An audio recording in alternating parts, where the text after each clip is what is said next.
with the Strategic and External Relations Committee, calling to order, and we'll first start with the Pledge of Allegiance. Allegiance to the flag of the United States of America and to the republic for which it stands, one nation, under God, indivisible, with liberty and justice for all. And I'll turn it over to our attorney today, Ms. Mendel, to do the elections. Thank you and good morning. I am going to go ahead and call for the election of a committee chair and vice chair. We'll start with the chair. If there are any nominations. Second. Thank you. Are there any additional nominations? Seeing that there's no additional nominations, I would ask for you to take a vote on Commissioner Kemp serving as the chair. Aye. Aye. Very good. Next, I'll turn to the vice chair. I understand this committee does not have a vice chair, but it's my opinion that it would be better if you went ahead and voted on a vice chair so that we had somebody in case the chair could not attend. I'll call for nominations. Adam Harden. Second. I guess it doesn't require one. It doesn't. Is there any additional nominations? Without any additional nominations, I will close the nomination and ask for a vote on Mr. Harden serving as the vice chair of this committee. Aye. Aye. Thank you. Thanks.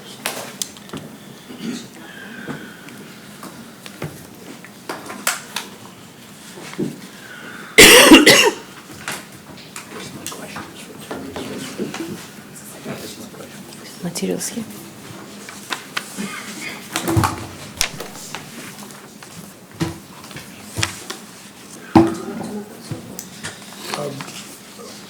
Sure. Okay. We'll get started here with the first action item. We have the contract to perform the FTA Transit-Oriented Development Pilot Study, not to exceed an amount of $879,000. We have Chris Cochran presenting. Want to do the minutes? Oh, I'm sorry, excuse me. I skipped the whole, okay. Approval of the minutes. Motion to approve. Second. Okay, all those in favor? Aye. Aye. And public comment? Is there any public comment this morning? Okay, seeing none, Oh, we'll wait, move. no, who's coming? Oh, I'm sorry. I'm not fast enough, sorry. Okay. So we have 2 signed up. Okay. Okay. Vic Bahide? Are you here? Yeah. Oh, there you are. You're first. You have 3 minutes. Good to see you. Always good to see you.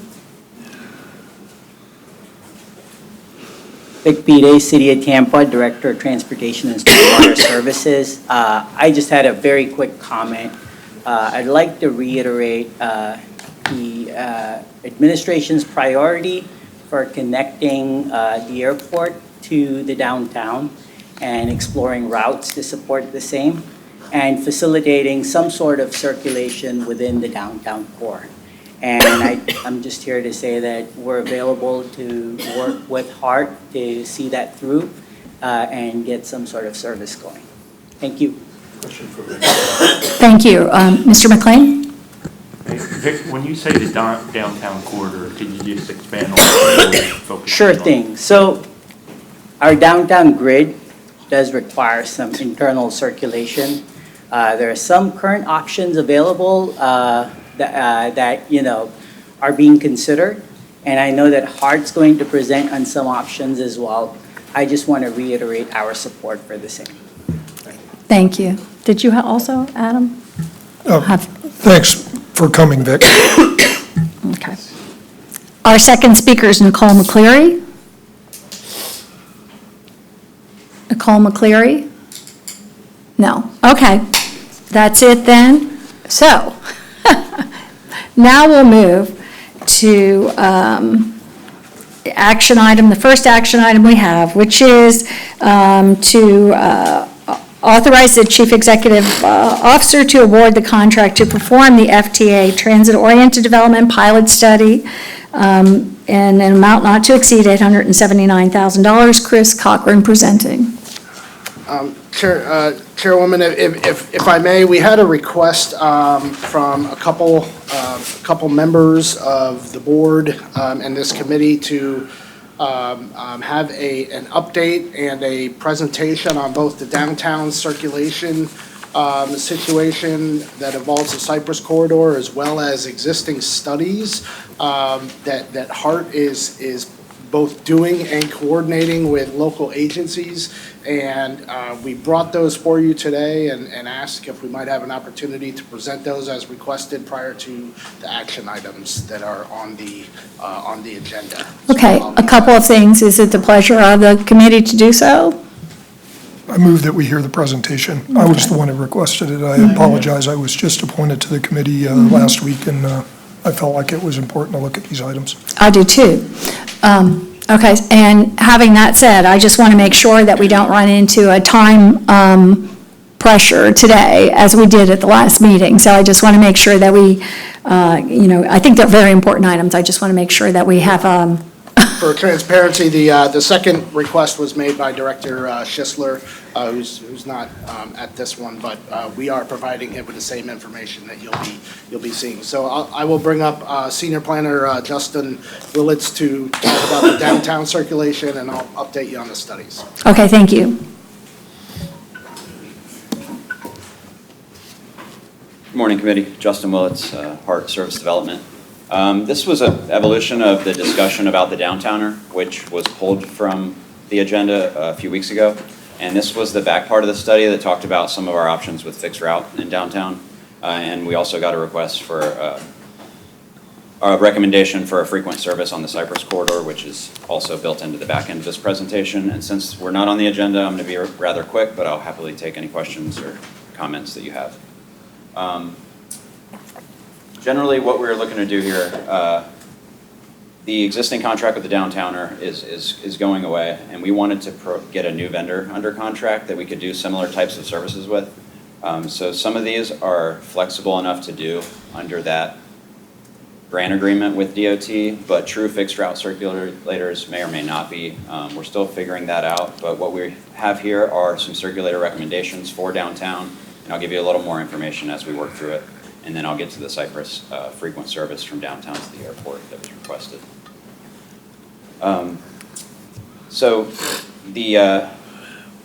Do we have a copy of this, by the way? No, you will as soon as Okay. the meeting's over. But again, just to give you a refresher, the downtowner was funded with a 50% match from DOT. So originally we were trying to entertain options that would work under that framework. For this discussion, we are going to talk about true circulators that we could operate with our own HART vehicles. But those, as it currently stands, wouldn't be eligible for that 50% match. One of the main identified needs that we think would serve some of the existing trip types on the downtowner as it currently exists is a modified version of the old Route 3 that connected 8th Avenue and Ybor through downtown, through the core business district on Jackson and Kennedy, and then over to the Hyde Park and Plant corridors to Tampa General Hospital.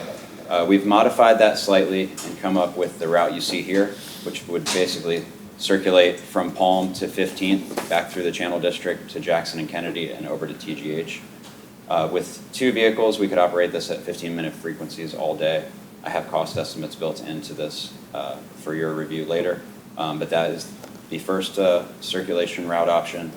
The second recommendation from staff was to operate the streetcar extension with a frequent circulator in the short term. It would also provide some benefits to our eventual application and try to build ridership along the corridor as we get ready to ramp up to extend the streetcar.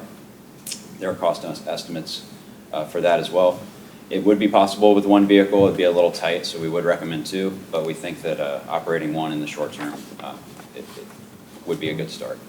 We do have about 3 of the in-towner trolley vehicles for planning purposes after coordinating with maintenance. We just have to address some issues with installing shields on those vehicles as they currently do not have any. So they need to be retrofitted to put into regular service. The final recommendation is something that Surface Development staff has been working with some private funding partners on. The Water Street development is interested in fully funding a circulator that is a little more frequent than something that we would roll out on our own. The headways are very aggressive, so we're going to work with them later this week, and we're working with procurement staff to identify a way that we could utilize their private funding to stand up a circulator through the new RFP that we've been discussing for quite some time. That would also give us the ability to operate similar type of services throughout the county, maybe the Uptown University area or something in West Shore once those funds become available. But what's really interesting about this is it would help us get a new vendor under contract to then give us the flexibility to roll out various types of services throughout the service area.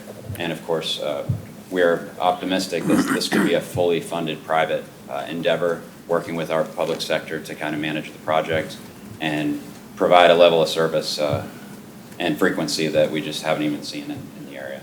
So I'll happily report back on that as we work with their team and our procurement staff to try to get an RFP ready to go out, and I can update you at a later date. Question? Did you say none of these options qualify for the DOT matching grant?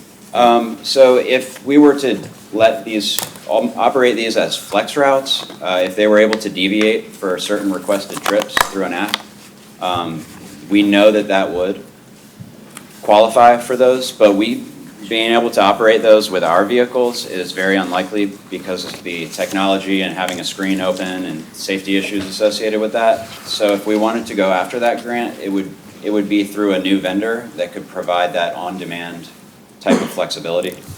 So there are circulator options here we're recommending for our fleet to operate, but if we want to qualify for the FDOT grant, it would probably be through the new vendor unless there's some clarification on what we're able to do under that grant, but the assumption is. So are you still looking at options that would qualify for the grant? Yes. Did anyone else have questions? I have a question. So with regards to the cost estimates that you have here, those are based on what, like a certain Yeah. operating amount per hour? Or? Correct. So the cost estimates you're seeing here are if we operate the service ourselves. Usually we use about $108 per service hour, and that's a fully allocated cost. Some of the private vendor rates that we've seen over the last few years through different attempted solicitations and RFPs were anywhere from $58 to $80, so there is a savings there. But there's often more capital upfront costs associated with the vehicles that they would need to operate the service. Kind of like the Downtowner had those higher capital costs in their first year of their program, and then later the cost kind of came down. But generally, our fully allocated is $108, and then the third-party vendors seem to be coming in around $58 to $80 to operate similar types of services. Director Shanahan. Thanks. Two of the concerns raised last time was duplication of other services, and also where's the downtown partnership in terms of these discussions, because they were the ones that. We're still coordinating with them on these concepts, but they are, this here isn't a replacement for the point-to-point service Right. the Downtowners operating, so we still coordinate with them heavily, but this is kind of a divergent path from the existing Downtowner service model and going towards a more true circulator, as was the direction given to us. And so are they supportive of this, would you say, or? They are supportive of circulators downtown, yes. And is this duplicative to other efforts that are going on downtown? So the streetcar extension would overlap some of our fixed routes, but we're proposing these as free circulators. So there's the route connecting Ybor to Davis Island. There's no single trip on any of our routes that could get you from that point without a transfer. So it's a really robust, filling a good void in the service we currently deliver. And then this, and the concept on the screen here still is more of a specific need by a private stakeholder to facilitate connections to parking garages and kind of more efficiently utilize downtown parking. So that's how this one came to be, but it also provides good network connectivity from a transit delivery perspective. There's a lot of benefits to our customers, not just the private stakeholder who's willing to potentially fund it. Right, great, thank you. What I would like to see is how these overlay in terms of the 3 routes and service.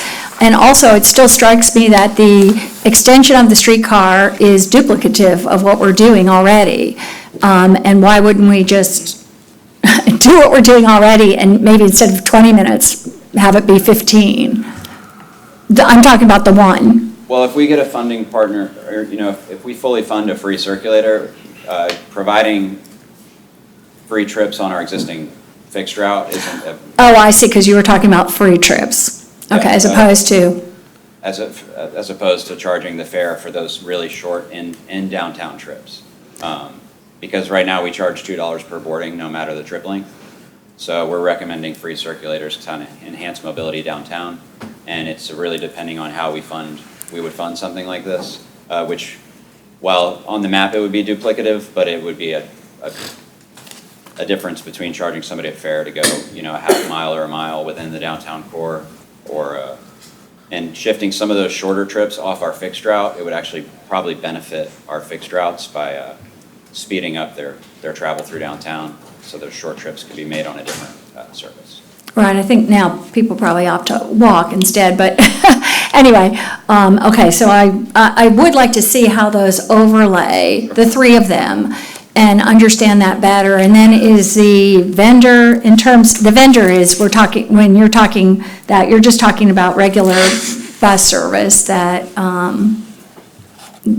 we're interested in here in terms of the fixed route that Mr. Vinnick's interested in. Yeah, we're proposing these be fixed route, but we're also going to move forward for selecting a new vendor that could operate some of these services, because the frequency at which that they're interested in operating is probably beyond something that we would be able to do, especially with our fleet restrictions at this point. So and we don't have enough vehicles to operate at the frequencies they need, so our conversations have led towards looking for a third-party vendor.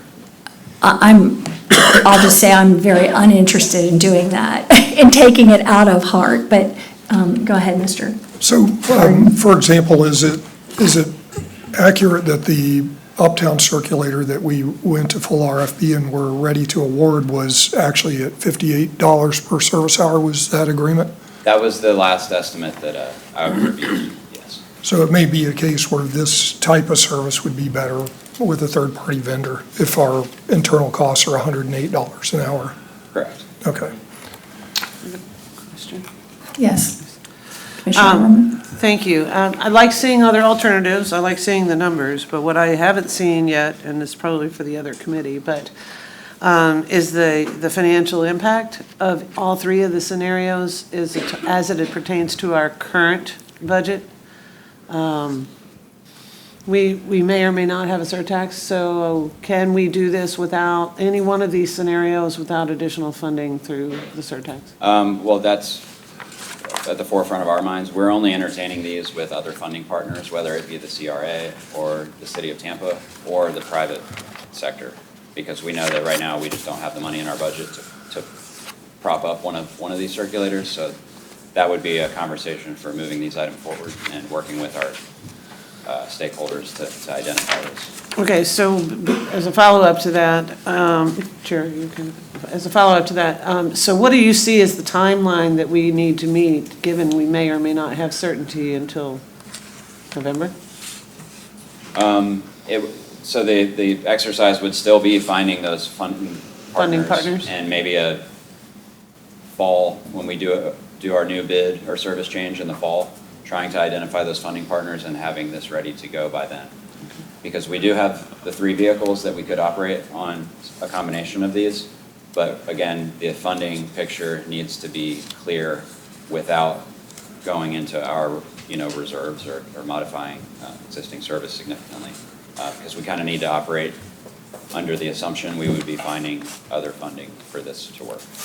Okay, thank you. I have one more question, or actually to propose an action item here.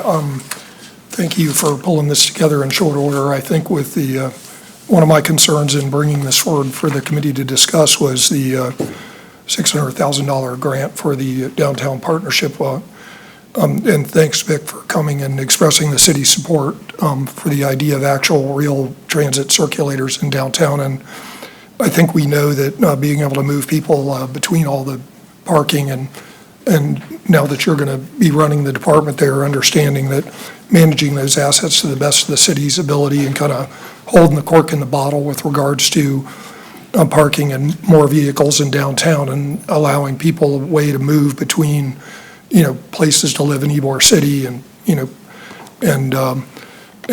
with proper 15-minute circulators that cross all the north-south bus routes and can move again in between Ybor Channelside, the downtown business core, and Tampa General. Makes a lot of sense, and I think it's something that we see in a mature city. So,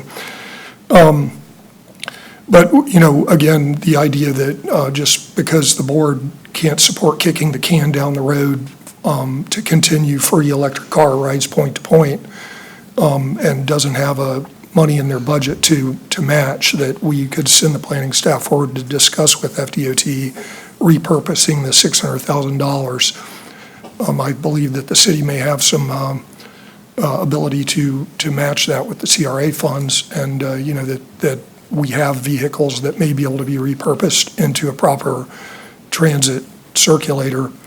And so I think I would like to make a motion that we ask transit staff to have some discussions with FTOT, with the downtown partnership, and with the City of Tampa transportation staff, and report back to us at the next board meeting with regards to whether the $600,000 grant can be repurposed, and if there's any other funds of a similar nature that would be available for this type of service.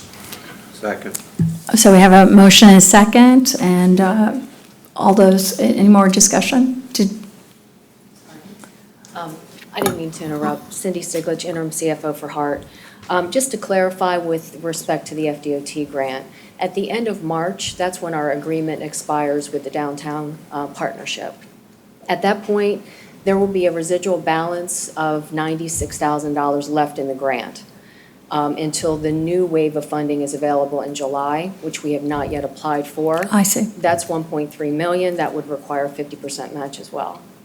Okay, thanks for that. There's not $600,000 left in the grant. There will only be $96,000 at the end of March. Thank you for that clarification. Okay. I don't think we need a motion to that. I mean, I think that's something staff can be suggested to do in terms of the intent of the committee to take it to the board, to have these conversations and be prepared to comment on that. And that's fine. Again, I just felt like we needed to discuss it in a public forum and push that forward, that we would like those conversations to take place between all of those parties, including the partnership. And I don't see any, I think we could just move with a motion. It doesn't, so all those in favor? Aye. Aye. Opposed? Okay. We'll move to the next item, which. Was one last slide here that was part of the request by the director, was to come up with a recommendation for frequent connection from downtown to the airport. So we put together this estimate for frequent service on Cypress. So I just wanted to touch on this before we moved along. What we're showing here is 4 vehicles operating 15-minute headways between downtown and the airport along Cypress, connecting to West Shore. There's been discussion internally for repurposing existing service, but this was the estimate that was requested by the board. Approximately $2.2 million a year for 4 vehicles to operate at 15-minute headways, 7 days a week, with hours vary a little bit from Saturday to Sunday, but this was the request. And just to give you an example, we could probably do this at 20 minutes with 3 vehicles. We used to run the Route 10 hourly with 1 vehicle, but this was the request for 15-minute service concept between downtown and the airport. Great. Did you have a comment? Yeah. Ms. Shanahan. Is this brand new money? I mean, this is new money, new requests, there's no, This was a request for a concept, okay, and that's what I've delivered here. okay, thanks. Commissioner Overman. The hours that you're calculating, are they the hours that flights arrive at the airport? It's 5 a.m. to 1 a.m., so I think that covers it. Pretty close, yeah, thank you. So Yeah, again, I think sure. that Hard. the desire in bringing this forward is that these same conversations had, I think we would substitute the downtown partnership for the West Shore Alliance here, but with regards to the city and FDOT to look at funding sources. And then I think when you bring this back in a more robust form, we'd also like to see the overlap with the existing route or routes that could be modified, that would be a portion of the cost of this more robust route. Anyway, thank you for starting the process, and I think, again, we'd like to understand how FDOT would be willing to participate. Obviously, they've already closed on their property for the regional transit station where Charlie's Steakhouse is on West Shore, and, this route would parallel, the route that, might in the future be in another location, but, would also, again, be a robust connection between the airport and the downtown business district, something that I think we'd see in a mature city. So it's, I think, time to start talking about this item more robustly. So again, if the staff can pursue those discussions and come back with us with potential funding sources and clearly communicate what portion of these costs are already in our budget with the route that runs on Cypress. Did you have I just want to say, I think this is extremely important and have been pushing this in every way I can, so thank you for bringing this forward. We, since I've been on the board, discontinued the route on Cypress, which I think was a big mistake. And we need it back again, and this is a perfect way for us to get from downtown to West Shore to the airport, and I really want to see us focus on this route and move it along, because I think it's a core, strategic, important route for us to be doing. Okay, That's all I have. seeing nothing further, we're going to start, I guess, with the FTA Transit-Oriented Development Project. Quickly going to give you an overview on the studies that were requested, if you still wish to hear that. Yes? Okay.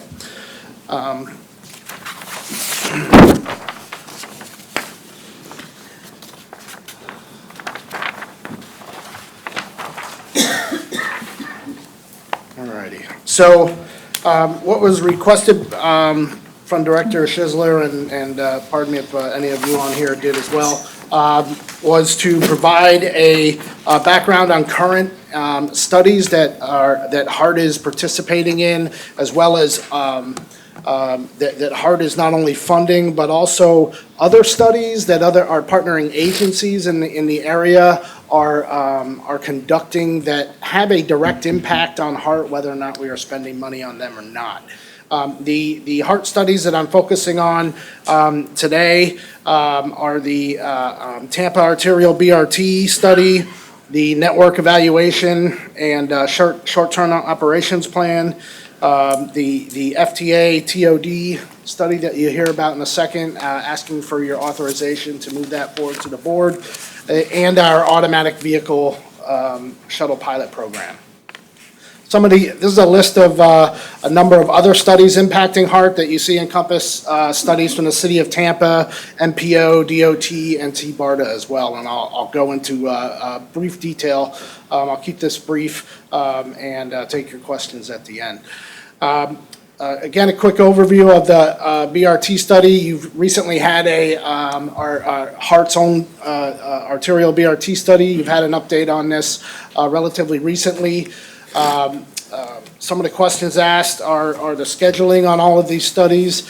Again, this started in the summer of last year. The first phase, we're expecting to be wrapped up here at the end of next month, and it'll be brought forward to the board. Our expectation is either April committee and May board for the final decision on whether you all would like to move it forward to phase 2 and helping make the decision as to what your wishes are in how we move forward. Some of the other details you all asked for were, on all these studies, are the contractor and the total funding and how that funding was allocated as far as who's responsible. This was a contract that, the prime is Tyndall Oliver, and the total funding is $2.5 million that was 100% funded by DOT. HART has no direct funding associated with this, cash funding at least. The short-term operations plan, the network evaluation that was approved at the last board meeting, this study is beginning right now. In fact, after this meeting, we have our kickoff meeting with Kinetics Group, who was awarded this. The final schedule will be submitted by the end of this month, so I don't have a very detailed schedule for you at this point in time, but we're expecting it to run in about the 8-month timeframe. The cost of this, as we outlined in the last month's committee, $300,000 coming from FTA, which is zero matching, and the additional $105,000 would come from HART. That is an optional portion of tasks in the contract, as we discussed.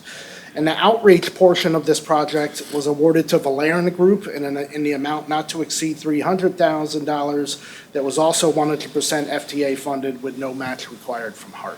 So of the $705,000 associated with this project, HART is only responsible for $105,155. The TOD pilot program study, which you're about to hear about, you'll hear a lot more detail about that. This was, we're proposing to award it to HDR Engineering. Again, once the notice to proceed, if that is indeed the way that is going from the board meeting next month, then we will have a detailed schedule associated with that. That contract amount is for $1 million. It is $800,000 is being provided by FTA, and HART is responsible for $80,000 in cash that we are putting up, and the remaining $120,000 is provided through in-kind funding from the City of Tampa and the Planning Commission. One thing I'd like to clear up that was a big question last committee meeting was, how did we come up with this number? And we sat down with the city, the county, the MPO, the Planning Commission, HART, and we all discussed what was the range that was being awarded in the past, what were the goals that we wanted to accomplish. And this was the number that we came up with that we felt very comfortable was an amount of money that would be able to, that we could contract to be able to get the deliverables that we were hoping out of this project. To the best of my understanding and knowledge, Ms. Zornita also looked closely at this number and felt that it was comfortable. And I think of all the people in the group, she is certainly was the most qualified to kind of give the okay to that number. We felt very comfortable with that, with everybody providing a consensus on that number. The automated vehicle shuttle program. Yes, ma'am. So, as I understood last month, what Yes. people wanted was detail about the FTA transit-oriented development, but you're not going to give us any detail. We are in the action item. I'm going to give you a whole presentation on it. Okay, because I think we just have to save all this. Okay. This is really not what we were asking to go through. I appreciate that the information is here, and I have some comments to make about it, but I would just like to move into the, okay. what specifically, because I don't think we have. Okay, that's fine. Just to move things along with. Point of clarification. But we did ask for this information, so We did it. very helpful and consolidated, appreciate the Yeah. FDOT. My only question was, is the amount of money that total HART funding dedicated to contracts, I'm assuming that's in the budget?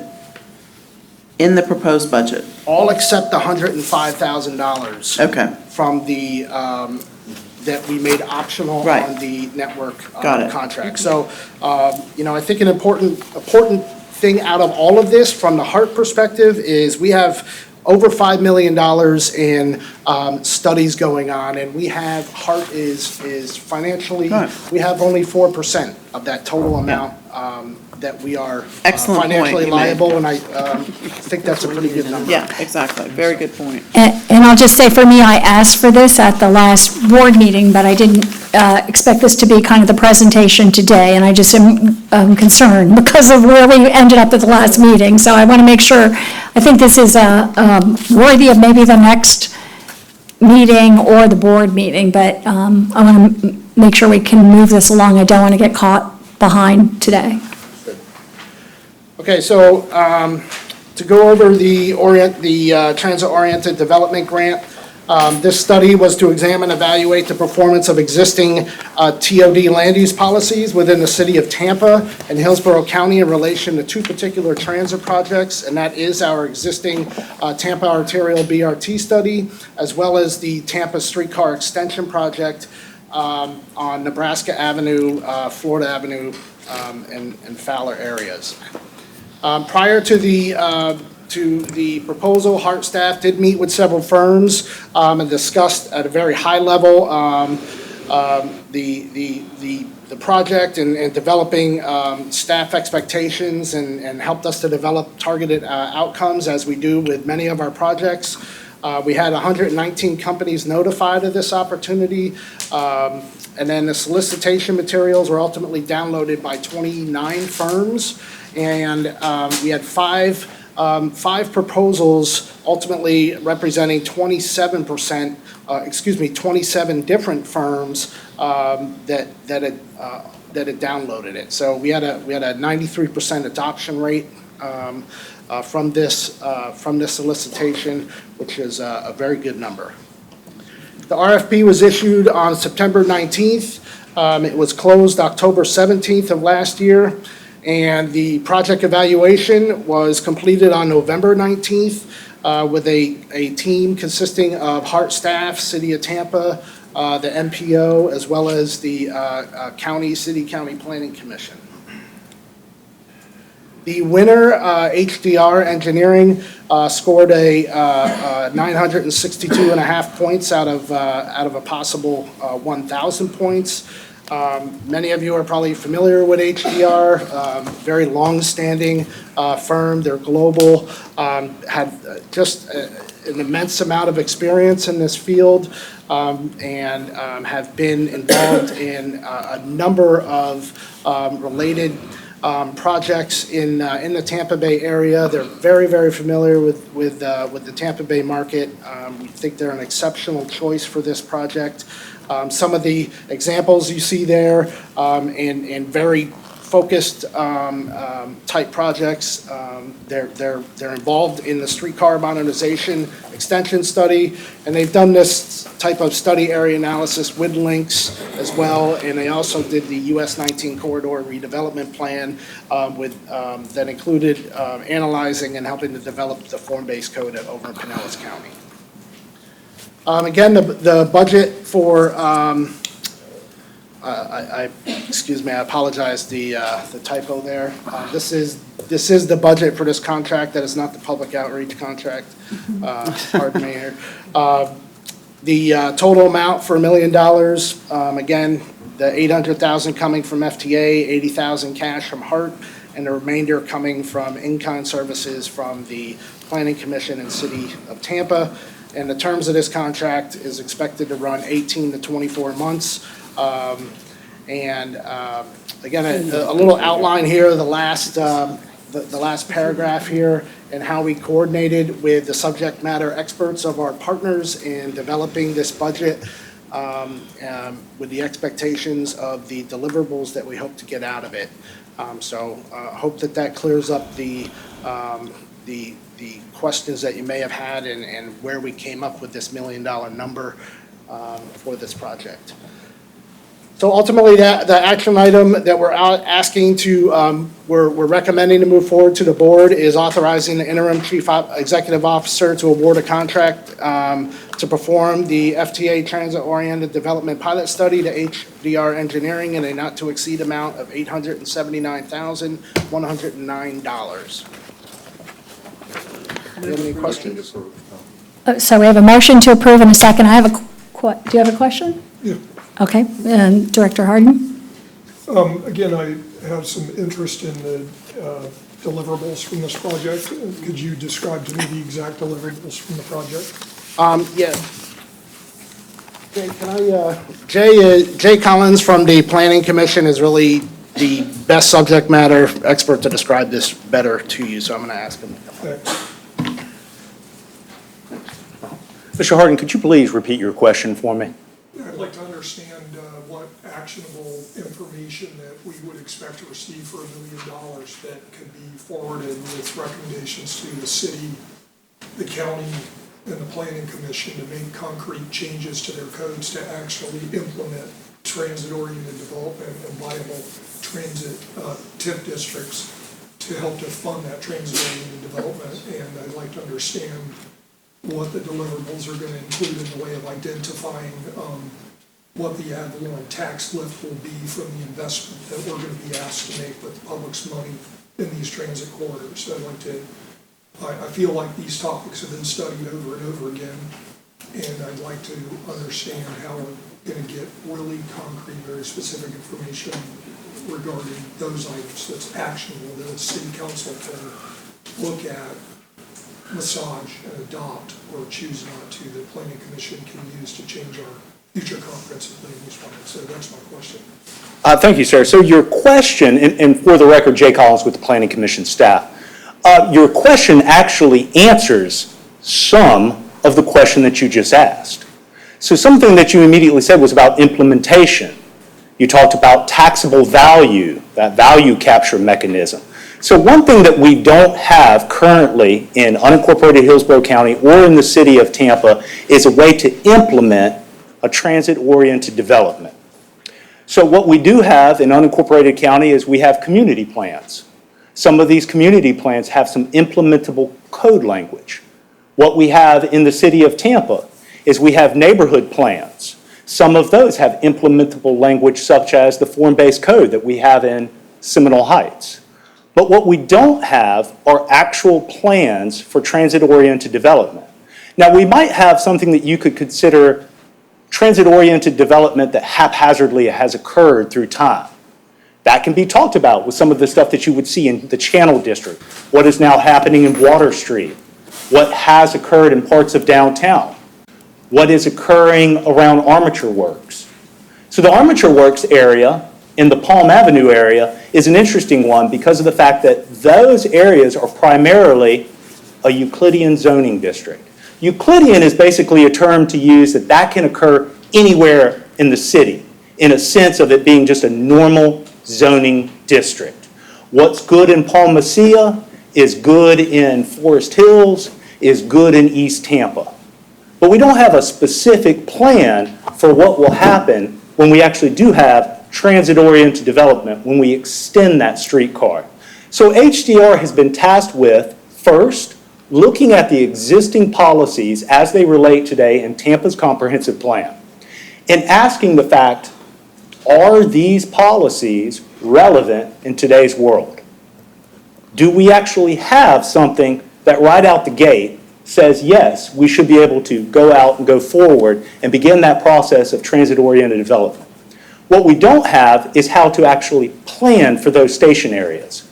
So the area around Palm, think about it for a second with the idea of, is it something for a neighborhood? Is it something just a little bit bigger than a neighborhood, perhaps a community? Or is it something urban in nature, like downtown, the Channel District? So those are, that idea of what it is has to actually be vetted in a policy conversation with the people that live there, the property owners, and to your point, we have to be able to understand what the value capture will be of the taxpayers' money going into the type of infrastructure investment in there to make sure that we are good servants of the public purse for this type of infrastructure investment that we're going forward with. That implementation of all of that is what we have nothing of. Mm-hmm. So that is the big question out of this that we want answered is how will we implement that zoning change? How will these plans take flight? Thank you. I was going to say that was my exact question. What are the deliverables here? Not exactly what you explained it, but the deliverables. And so I really, really appreciate that explanation. I think it was really important. It also, and I'll recognize you in a second, but for Commissioner Overman and for the members of the city council, there are transit-oriented development impact fee discounts in Pasco County for this type of development. And that, I think, could be very relevant to moving forward on this, but you're recognized. Thank you, and that's where I was going. You know, and it's probably pretty self-explanatory to just suggest sort of the downtown area and where all the areas that you specifically mentioned. But HART has made a commitment to actually other routes that are in the county. All the area up in the university area, actually in the Brandon area, and possibly moving south through South County at some point in time. Having the ability to know what those tools look like so that we can have it work with our affordable housing strategy is critically important to the budgets of all parties. Because without those incentives and without those tools, we can't do what needs to be done. So asking specifically about, you know, recommendations on, for example, impact fee strategies or transit strategies or density bonuses or the lot sizes or parking, you know, lot sizes, all of those tools that we need that we currently don't have in our comprehensive plan. And that is critical to our success. So I'm very glad we're moving forward on this because the counties and the cities themselves haven't been able to really do that without HART's impact. Because if we don't know what HART's plan is, without having the transit, you can't have the transit-oriented development strategies and the bonuses or the re-rating or the incentives or the carrots or sticks that we need to help our citizens get around from where they live to where they work or where they go to school or any of those things. So having HART's plan is clear, but also having a clear understanding of the recommendations on what strategies each of our partners in this effort, the counties and the cities, can do to implement a smart, effective utilization of our tax dollars as well as our policies. And that's why this committee is so important and why I'm really glad to see us moving forward on this. Director Harden. Yeah, I apologize to labor the point, but I think you're, thanks for the eloquent. Yeah, I apologize. Thanks for the good explanation of the kind of 30,000-foot level of what we're going to accomplish with this study. And again, I think that kind of circles back to the concern that I already have, which is I feel like these things have been studied. So, you know, I happen to be the independent director who is here. Actually, I'm a land developer. So, you know, I do understand these issues and at both the suburban level that we're talking about and the urban level. So we work in a pretty large portion of the state, and I have experience with all these different types of development. Incentives are nice, but you have to have property that is ready to be developed and a developer in place to actually take advantage of the incentives, or they don't accomplish anything. And that's been one of the holes, is that there have been some incentives in the city, but they're not put together in a way that it would encourage anybody to actually develop some of the properties. I'm going to use an urban example, and I think this goes to, again, the detail that we need to make sure we have in this RFP so that we don't get a big 30,000-foot study again. So there's a prevalent 35 unit an acre land use and/or zoning that's along some of the principal corridors where I think we would all agree that some of the robust urban transit is supposed to be, and that we're spending a good bit of money with some of these other studies to study for that purpose. And that density isn't a transit density. It's not the density you'd see around a transit station. Typically, it would be higher. There's a lot of areas where you have the land use, but the underlying zoning is much lower, and which would cause a potential developer for, say, a 2-acre site to have to come in and go through an arduous process to rezone it, and therefore these parcels get passed over because nobody's going to do that. So there's areas where the appropriate commercial land use along some of these corridors only goes, say, halfway through the block, instead of the whole way through the block, leaving a parcel which doesn't have the proper dimensions to be able to be developed for a commercial type of a purpose. these are issues that, the study needs to, for $1 million, needs to come back with very specific recommendations about these potential corridors and the changes that can be made. I feel, the limited knowledge I have of the comprehensive land use plans for both Hillsborough County and Tampa, that the last iteration are pretty well put together. And they talk about a lot of our goals and policies for the implementation of transit-oriented development and tax districts. And the holes tend to be in the zoning codes of Hillsborough County and the city, and the ability of those codes to implement the planning policies by right in a way that makes sense. And I think this is really an unparalleled opportunity for us. We have $1 million from FDOT, and all we need to do is direct a proper study to bring information forward so that these elected officials and the city councilors can come up with ways to have zoning policies that can implement the land use policies, which I think already support what we're talking about. So, and I would love to see a copy of the final deliverables, but I think it's important, again, that they be very concrete. And we know we're spending, again, several $1 million studying certain corridors. And, it's no different than a tax increment study that would be done for the 7 CRAs in the city, to actually have very concrete information about if you take a segment of Cypress, which is a great path that we could use to connect our airport to our downtown, so that when CEOs who wish to move companies here get off a plane, they look up, they see ground transportation. That doesn't mean yellow cabs and Ubers only. That it means that there's a 15-minute headway service and they can roll over and go downtown and check in and then look at, places that might be potential for them to relocate a company or to start a company and that type of thing. So, but we know we can take a segment of that corridor and say, if this developed to look like other arterials in or collector roads in our community, then the difference in the ad valorem tax value would be X. And then that also is now actionable intelligence for a city council to say, well, this is worth spending money on, changing the zoning. We could take a portion of the additional revenue that we would get in support transit, and also still be able to bring enough to the bottom line to put in new water and sewer and other public safety and welfare considerations. So, again, it's great that FDOT gave us this money, but we need to make sure we get deliverables that implement our comprehensive land use plan and that are concrete and actionable and very specific, and not just here's 16 places we could potentially put a regional transit center and, Right.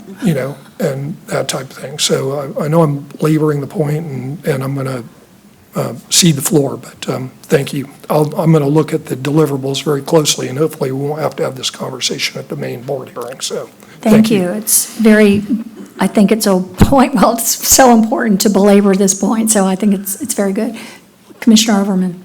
Thank you for making it clear and helping us understand the value of the in-kind contributions we're getting from the city planning, the city county planning commission, as well as from the city in kind. That coordination is obviously critically important. What is your timeline? Currently, the county is going through a full analysis, and over the next 12 months, we'll be considering changes to our comprehensive plan, which we've found at that board level oftentimes conflicts with our land use and complicates the application process for those that are trying to help us build our communities. So what does this timeline look like? Assuming we do approve this in March, is that the time projected? If we assume that we approve this at the next board meeting, what does that timeline look like? How are we going to coincide with the work that both the city and the county is doing in their planning to make recommendations to their land use departments for changes there? Well, I can tell you that the study is to be wrapped up no later than December 2021. from what we've seen from the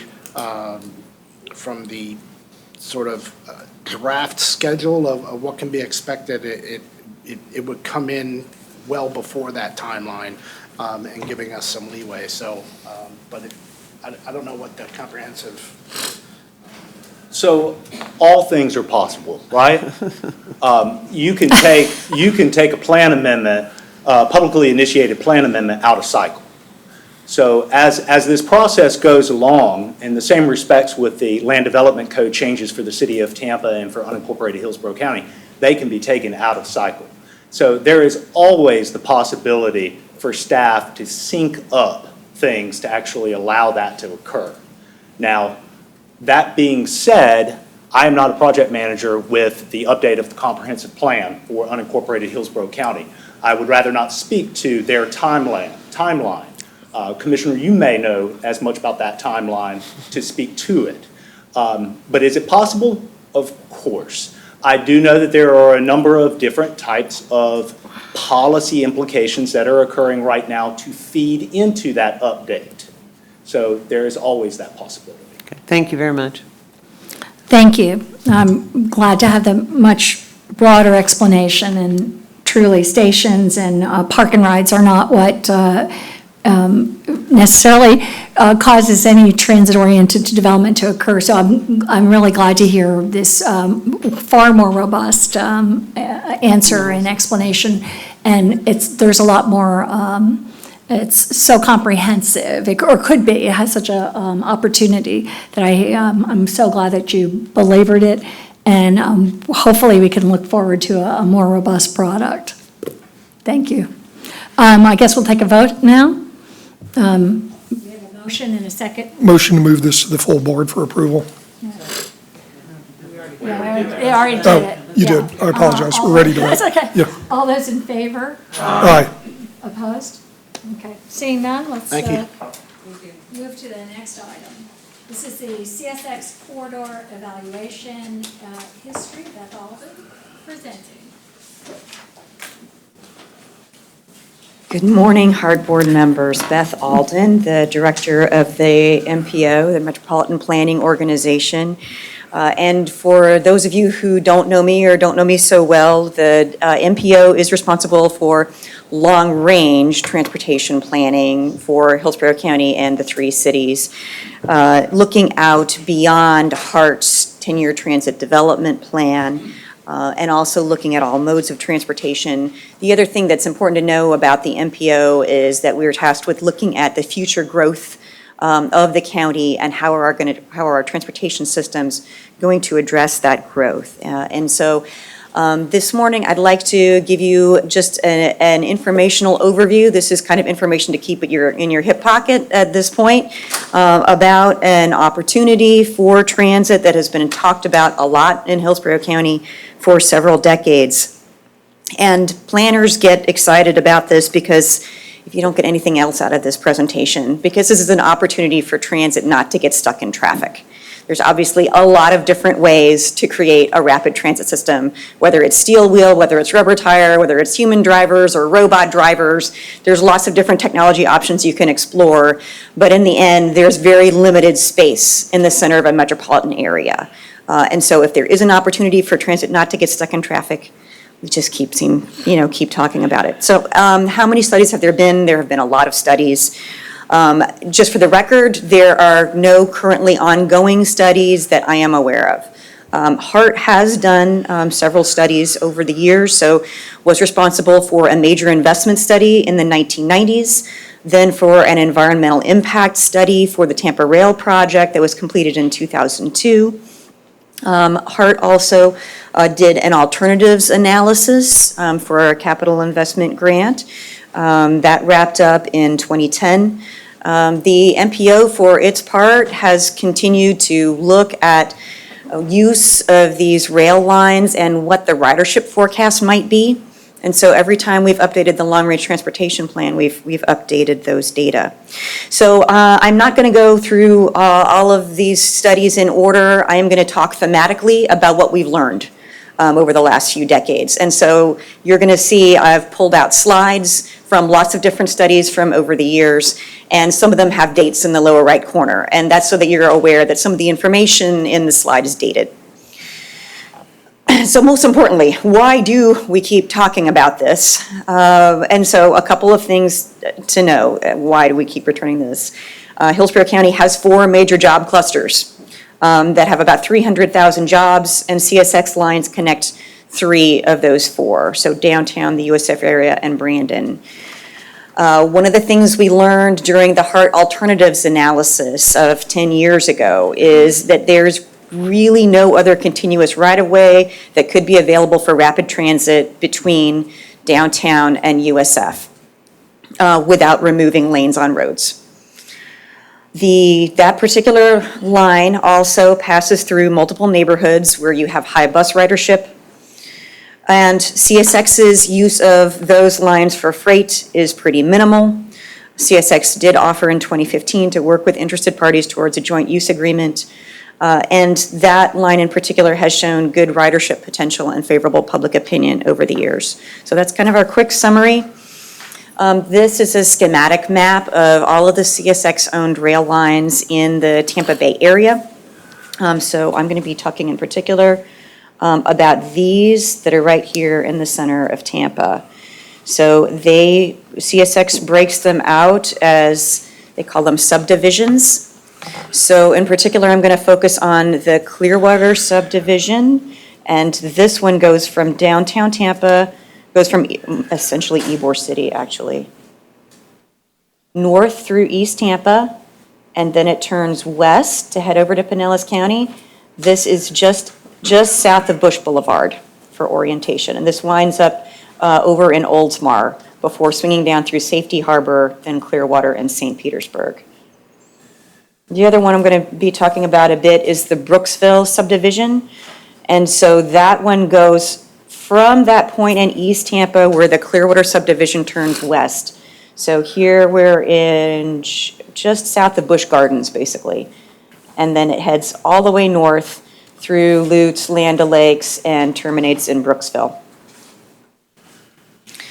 So I mentioned job density. These are just a couple of schematics about what our job pattern looks like in Hillsborough County.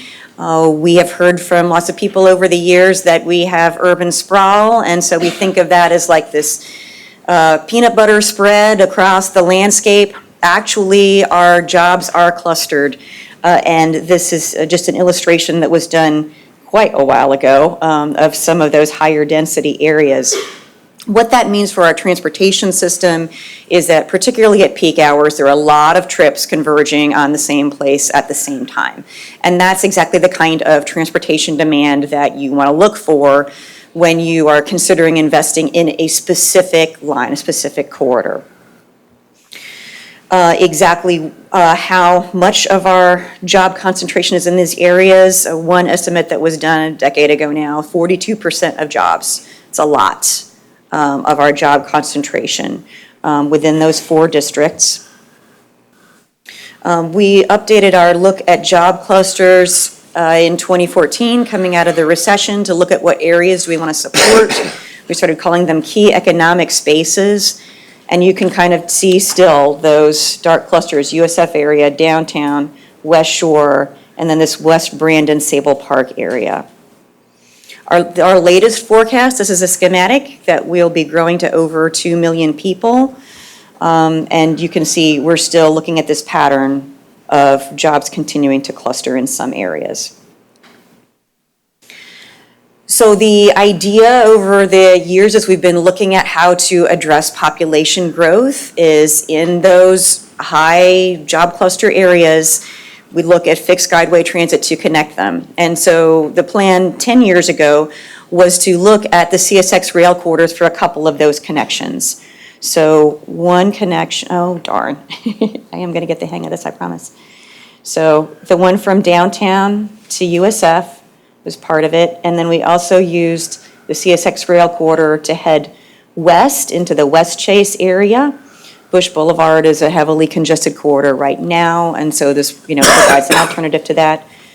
This South Tampa line also is CSX owned, and the line to Brandon.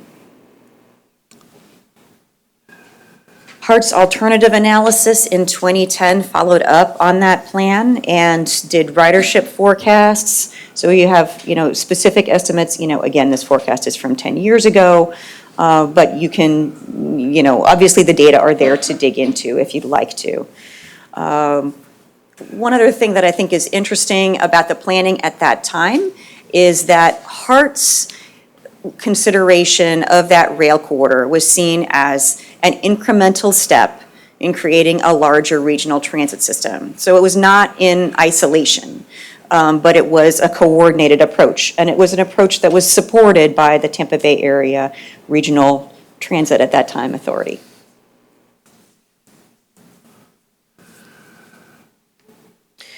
And they did that because they had used that same regional travel demand model to do ridership forecasts. And those really dark lines through the center of Tampa are the ones where the highest ridership forecast was. So this right here, this is the CSX rail corridor. This is also the CSX rail corridor here. This little piece that goes down to the airport is actually a rail corridor that's owned by the Aviation Authority and that CSX leases time on. Again, this is CSX. This would have to be new rail. There's no rail here in this corridor on the I-275 corridor. So we've continued to, I'm sorry. Commissioner Overman. Thank you. On the east-west that you show between downtown and West Shore, there is a CSX line that runs along Cypress, isn't there? No? No, there's not. Nowhere in that area? No, there's a CSX rail line that goes to South Tampa that goes Right. diagonally, There's adjacent to the nothing Selman, but between. So as it relates to our conversation earlier, bringing a circulator through from downtown to West Shore would create that bridge to connect to this overall network if that were to right. manifest. Okay. And I think that's one of the most important points in, looking at how the CSX rights-of-way might fit into addressing this community's needs with transit is, we still have that gap between downtown and West Shore. Okay. And how do you make that a seamless connection if you start talking about what happens in the CSX Excellent, thank you. rights-of-way? So we have continued to update the ridership forecasts along these corridors. This schematic map has circles that are gradiated by the number of people getting on and off at different stations. So it's just to give you a sense of what would be the most heavily used stations.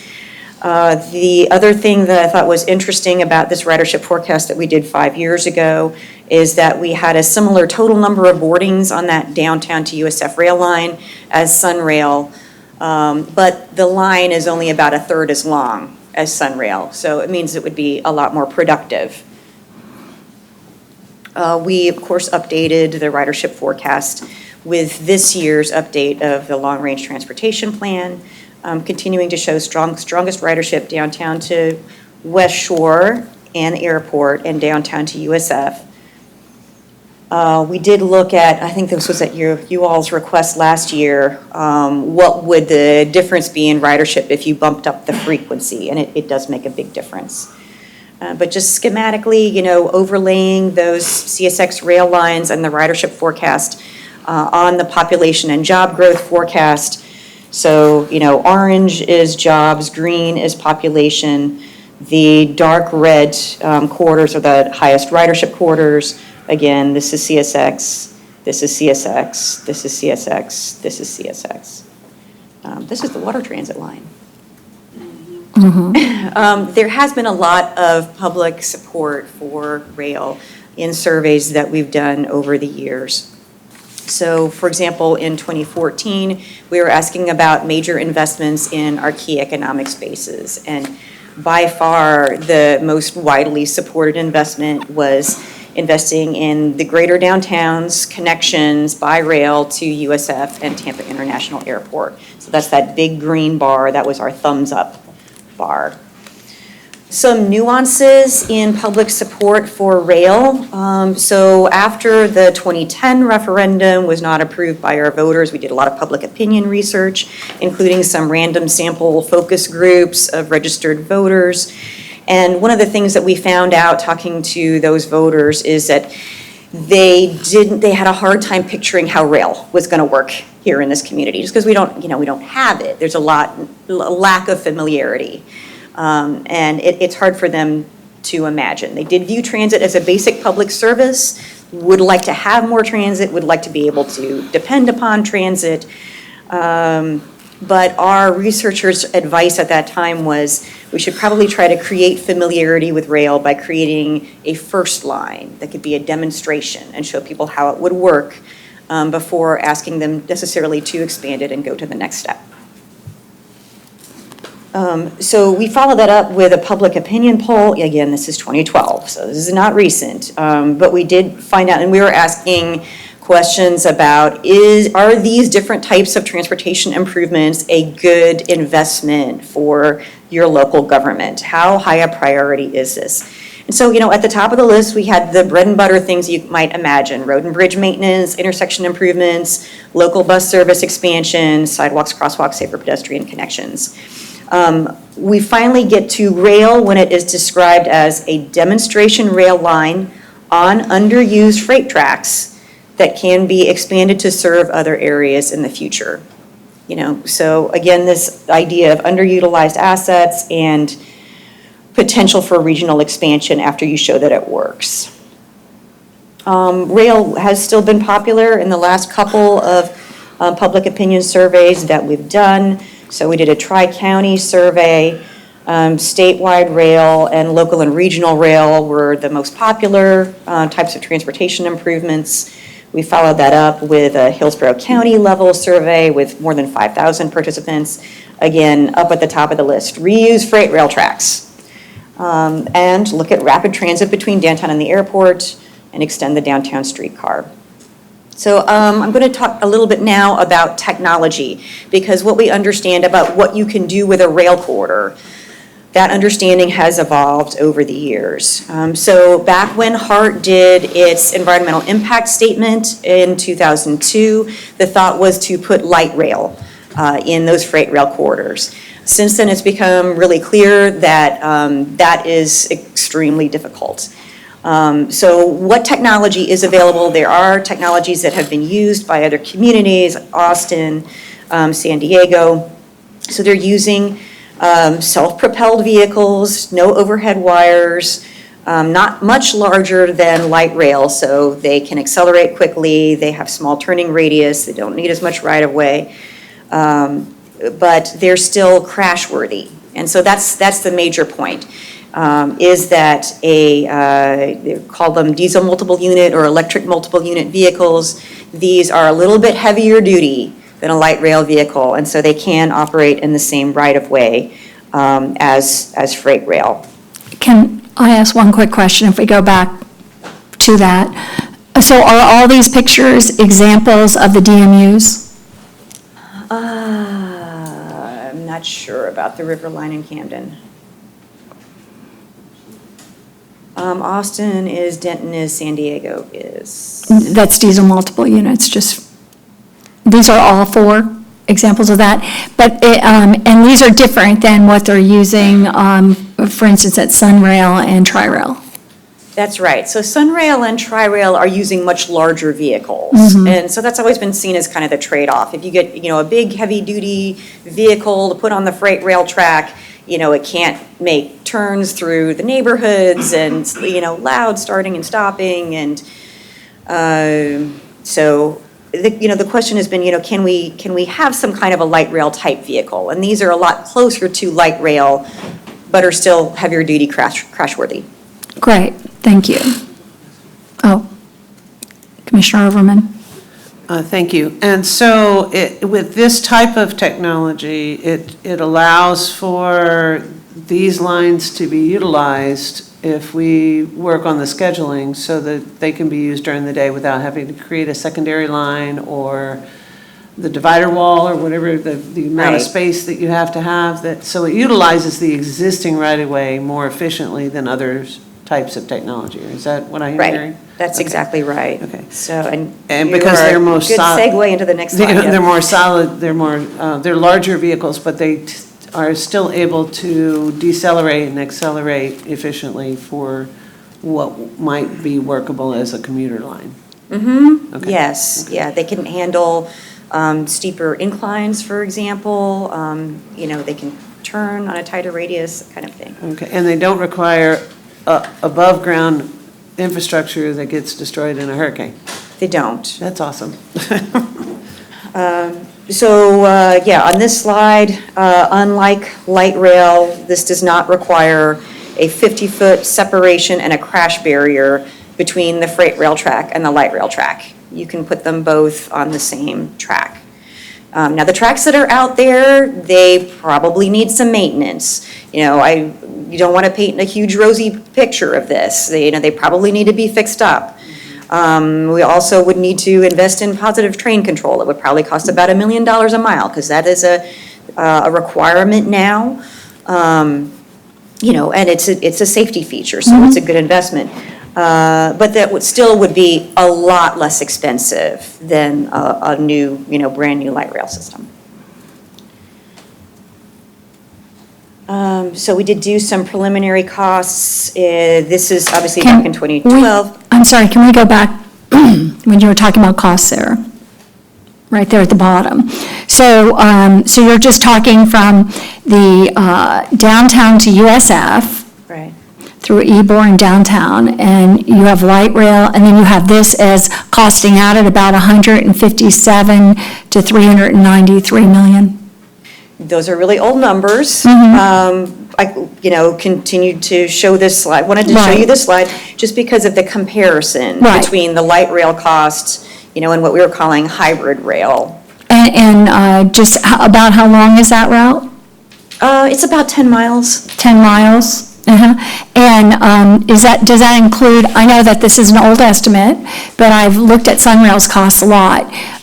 So that includes right-of-way, track, locomotive stations, whatever, that's like to get it prepared to actually operate.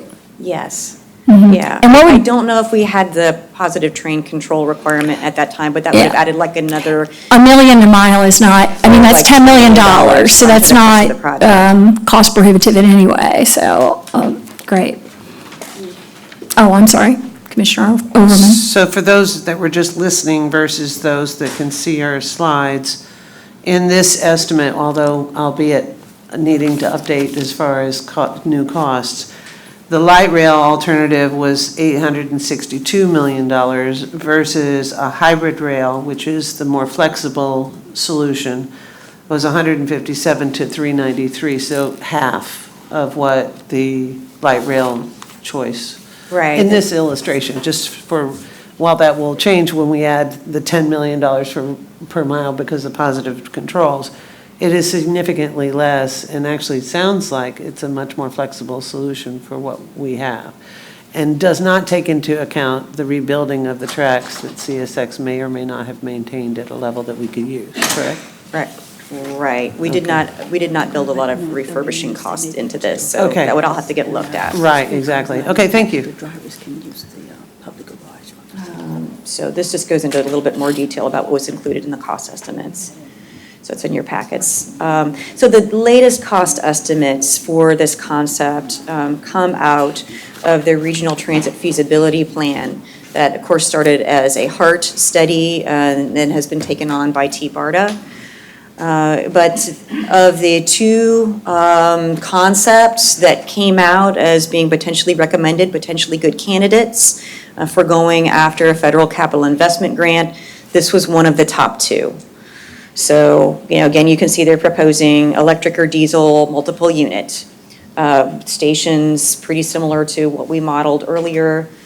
And then they have these updated cost numbers. So the EMU, DMU rail, single track with sidings. So they're showing that, closer in the $500 million range for that corridor with a current, more current estimate. And then they walk through, if you went after a federal capital investment grant and you put in 25% local, how those numbers break down. They, looked at a cost per trip, time to construct. They also looked at the number of jobs and population that would be served by these corridors. And so one of the things that I think is interesting about this is that the numbers are not that far off, in spite of the fact that the I-275 corridor is a 41-mile-long corridor, and the CSX corridor that they were estimating, they were just doing a 9-mile corridor on that. One thing that I think is extremely important is that on this catalyst recommendation, they did not take the train tracks that are already existing along Fowler Avenue from Nebraska Avenue to the university, missing 40,000 students and 25,000 jobs. So, and so that was not included in this, which I thought was, very inaccurate. And the second thing was that they said that the expressway, which now, the interstate won't be built for 10 or 15 years. I asked David Glenn, secretary, and he said, 2028 at the earliest. And so they gave that 5 years in this, and they gave the CSX 10 years, when the CSX in Sunrail in Orlando was, for all practical purposes, done in 5 years. But go ahead. Okay, so I don't have a lot more here. I just wanted to share with you that CSX did come to the Transportation Management Area Leadership Group a few years ago. They talked about what these rail lines mean to them. And then they talked about that they would be willing to work with interested parties. One of the points that they, highlighted here, light rail cannot operate on or adjacent to CSX rail lines. So again, it's just coming back to that technology conversation. I think we're close to a consensus now on what kind of technology is compatible with freight rail. And these are their principles: safety, capacity, liability, compensation. So comparing our rail corridors to Sunrail, the orange highlighted line on this map shows you what was the complete Sunrail project, which they're gradually building out phase by phase. And the corridor that we've just been talking about, downtown to USF, is this purple one right here. The yellow lines are just additional CSX corridors where you could look for potential expansion to other regional destinations in Tampa Bay. CSX was operating up to 30 freight trains per day on the Sunrail corridor before they came to this agreement, which is a lot of volume, and so it was very valuable to them. The line that we're talking about, the Brooksville subdivision and the Clearwater subdivision, these are both dead-end lines, and as you can see, there's a lot less traffic on those. So we just got these numbers last summer and created this map. These are the number of trains crossing at different intersections. So we've just, pegged out exactly what we got out of the database. So this red line, there's the Brooksville subdivision again. That's 2 trains per week. This part of the Clearwater subdivision, that's 1 train per week. 1 train per week through East Tampa. So this is what's in the database is being observed. So a lot less than what was on the Sunrail line. And Tampa does have some provisions for transit-oriented development. Obviously, a lot of station area planning still needs to take place, but we did do some sketches 10 years ago to show what that could mean. So this is just a sketch of where the CSX rail corridor crosses Hillsborough Avenue. So you're seeing Middleton High School right here, and then there's a shopping plaza that faces Hillsborough Avenue.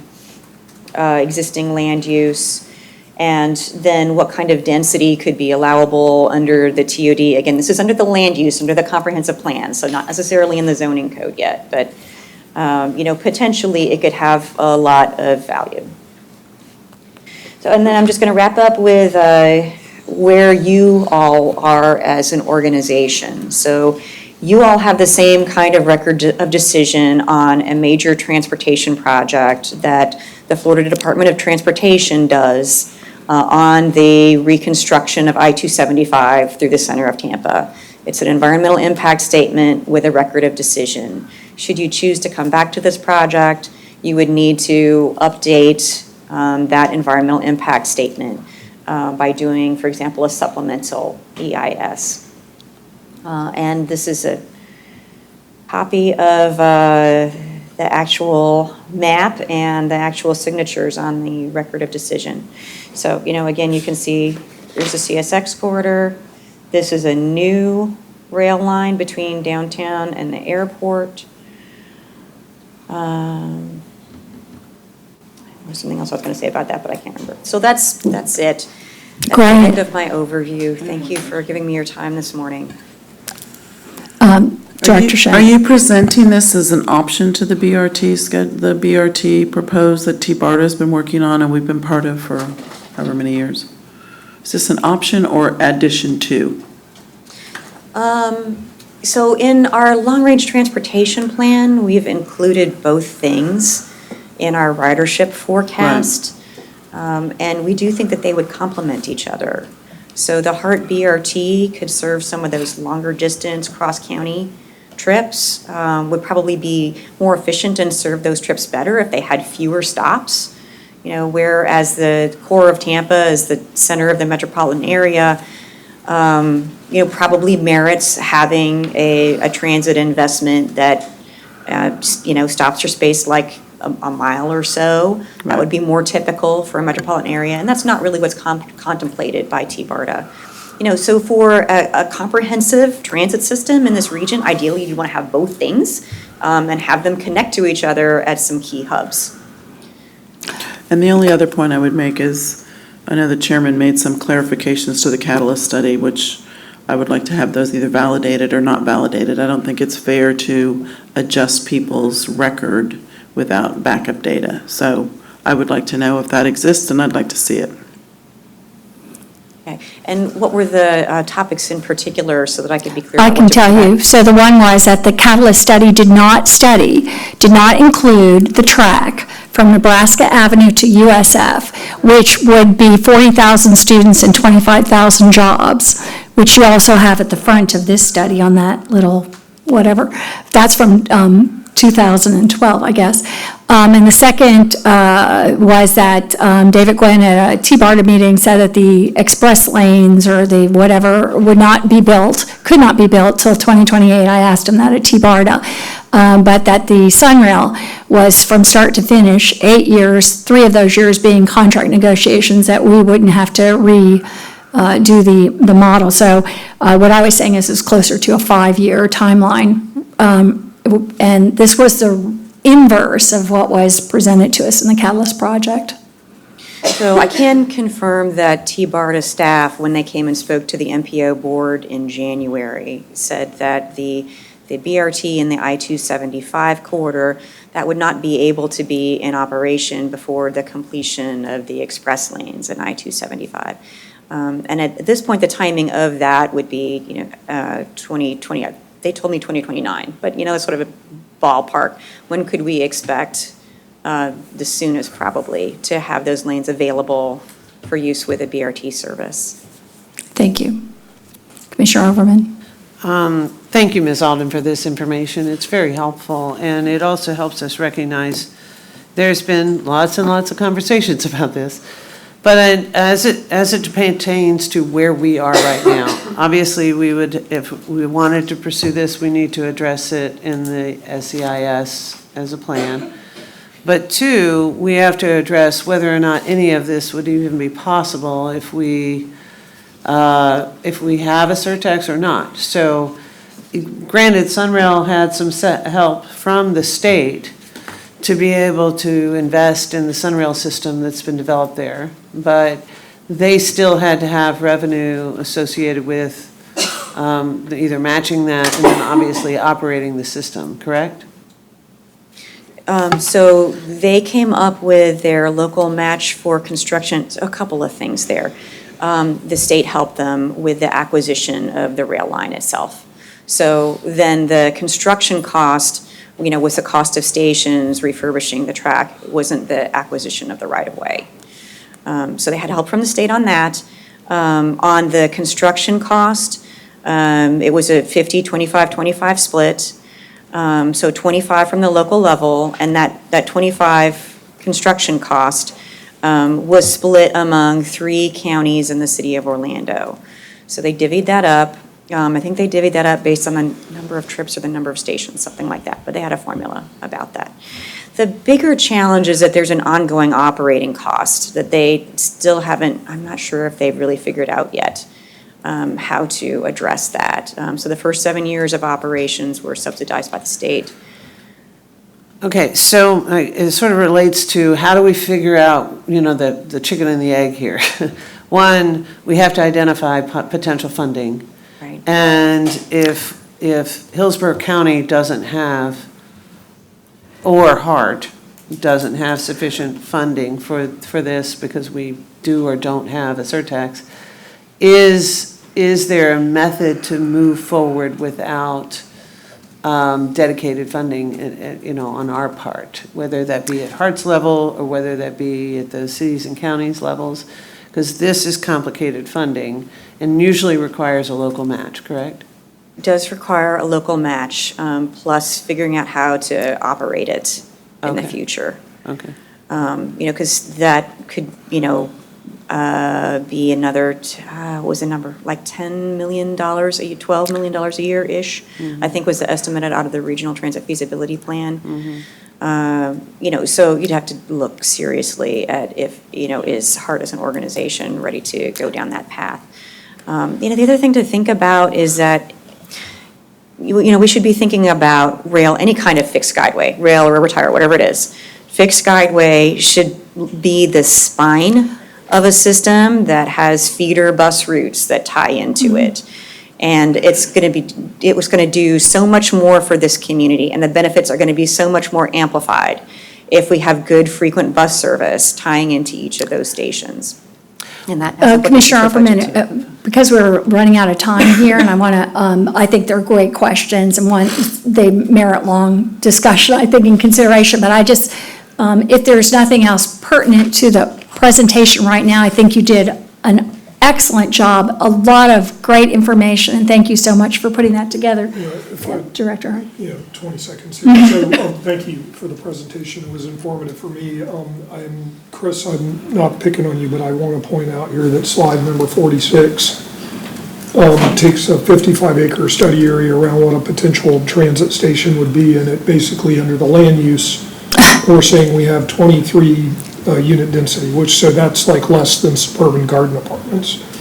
At a 55-acre area is really pretty reasonably walkable, even in August here. So, again, this is the type of information we need to get fixed with $1 million.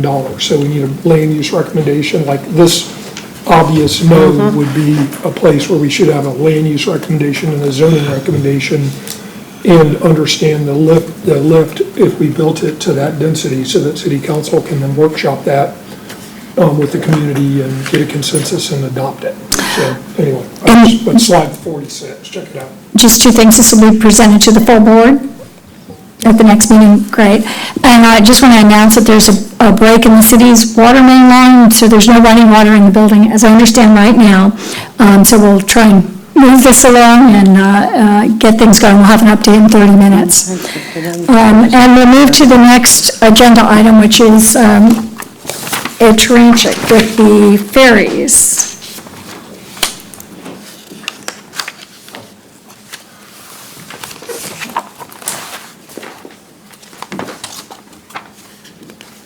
I'm sorry. Oh, yeah, okay, Kevin Fisher. No, I knew I thought it was going to be Ed speaking, but Good morning. welcome. It's a pleasure to be here. My name is Kevin Fisher. I'm the operations manager for the Cross Bay Ferry between St. Petersburg and Tampa. I've been with the project since its inception with the pilot project in 2016. And I can just say from firsthand experience and being on the ground, the growth with this project within the 3 seasons has just been unbelievable. This past weekend, we carried over 2,200 passengers, which was about 80% of our maximum capacity, bringing our seasonal total to 44,000. In comparison with last season at 51,000, we are well on our way to exceed for a record-breaking season at about a 30% increase. I believe that this growth is in large part due to the familiarity and awareness of our customers, the consistency of service, and the people of the Tampa Bay region genuinely just wanting this service. They come out to support, and it's not just because of the beautiful transit between St. Pete and Tampa, but they recognize the advantages of on-water transit. Some of those advantages being the right-of-way, both infrastructurally and in terms of congestion. A lot of our passengers take the ferry over to different events on either side of the bay.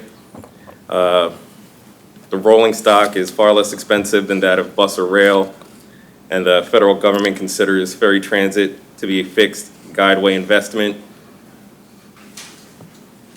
HMS Ferries is making a $100 million commitment for operating the ferry. This would include the vessels as well as repair and maintenance. I've been with HMS for over 10 years between projects in New York, Philadelphia, and Corpus Christi, Texas, and investment in a region such as this is just unprecedented. And I believe it's really a testament to how much we believe in the benefits of permanent ferry service. Permanent ferry service would include evening and weekend service between South County, St. Pete, and Tampa, as well as permanent daily commuter service between South County and MacDill Air Force Base. Additionally, this would also include free land for terminal and access roads by Mosaic. And with all that being said, I'd like to hand this over to HMS's policy and legal representative, Mr. Ed Taranchik, and he'll give you the history of the project, the plan for permanent service, and how we move forward. Thank you, Mr. Fisher. Ed Taranchik, Ackerman LLP, legal and policy advisor for the HMS Ferries. A lot of you are familiar with this. I want to have the board understand the procedural and legal history of this and where this project stands in terms of its readiness to go forward. This started off as an MPO study, and Beth Alden, the MPO, did it. They looked at a spaghetti map, and they came up and said, the best route is MacDill. So why are we doing MacDill? Because the MPO said that's the best route. The county issued a public-private partnership RFP based upon some proposals that HMS put out. In February 2014, the county and HMS and Southwell Development Agreement entered into a public-private partnership agreement that is HMS and Southwell is the turnkey developer. From the beginning, HMS has said they would take the ridership risk initially on the MacDill ferry service. So it's like operating a streetcar where you don't ask the question, how are we going to pay to operate it? HMS is prepared to take that ridership risk. This original partnership agreement contemplated entering into a second interim partnership agreement, which is precisely exactly where the project is today, and it's the issue that is floating around to bring to the HART board. But I'll keep on. The agreement also contemplates that after we get through this next phase, there will be ultimately a comprehensive public-private partnership agreement. The county got $5 million of the federal government. For 3 years, the county took over the project development role and essentially did little. The county, under Commissioner Kemp's leadership and really HART's suggestion, that we couldn't mobilize and take advantage of that $5 million in the timely manner, defederalized the project and went back to the original roles. In very short order, our project team stepped in the role, assessed 14 sites against 21 variables. We did a CCNA procurement in which the county was involved, and we retained Kimley Horn and Moffitt Nichols through a process that it comports with Florida law. Came down very quickly to 3 sites. We were working on those 3 sites and presented them last May to the county commission and recommended that we proceed with the development of ferry project based out of Williams Park. The county voted to proceed with the second interim agreement based upon Williams Park, and then a stunning thing happened. On July 2nd, Mosaic came to us and said they really don't want us at Williams Park. I know Commissioner Overman and Kemp know this history very well. I came forward and said, we would give you free land. We'll donate the land, their Mosaic Big Bend facility, for both a terminal and the right-of-way. By the way, this site was always the top site, but we could never access it because it's right in the middle of Mosaic's industrial operations. So this is a fairly stunning development, and they made this offer to us.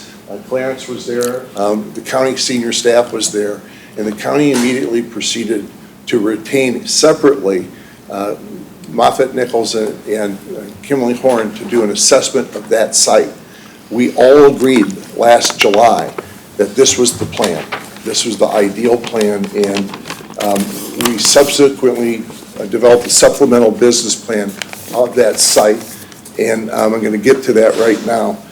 But in the interim, because everyone here is politically astute of the machinations that are happening out here, the county commission said, let Mikey do it. Let HART take the lead on this. 3 of the 4 HART board members who sit on the county commission suggested that it was best to continue to prosecute the project. In any event, we are here today to update where things stand. The Ferry plan as it is right now, Mr. Fisher already presented it. It is a comprehensive plan for 365 days a year service, 365 days a year of evening and weekend service between South County, downtown Tampa, and St. Petersburg, and weekday service to MacDill Air Force Base. It's based on using 4 ferries that would be specifically designed for Tampa Bay waters. The work that I'm showing here is work done by Hillsborough County and their team developed the concept plan for a ferry terminal at Big Bend with an access roadway and a vessel terminal. The weeknight service, I won't belabor this, is every day of the year, every evening, every weekday. By the way, the ferry, the Cross Bay Ferry, as Mr. Fisher represented, has been extremely successful, both from a passenger perspective, but also it has generated a tremendous amount of economic business for the businesses in both Tampa and St. Petersburg. And 50% of the people taking the Cross Bay Ferry said they only made the trip because of the Cross Bay Ferry. The other 50% are taking instead of taking a bridge. On the MacDill side, during the day, the ferries would run from 5:40 in the morning to 8:45. They would run every 10 to 15 minutes, which is unparalleled frequency of service.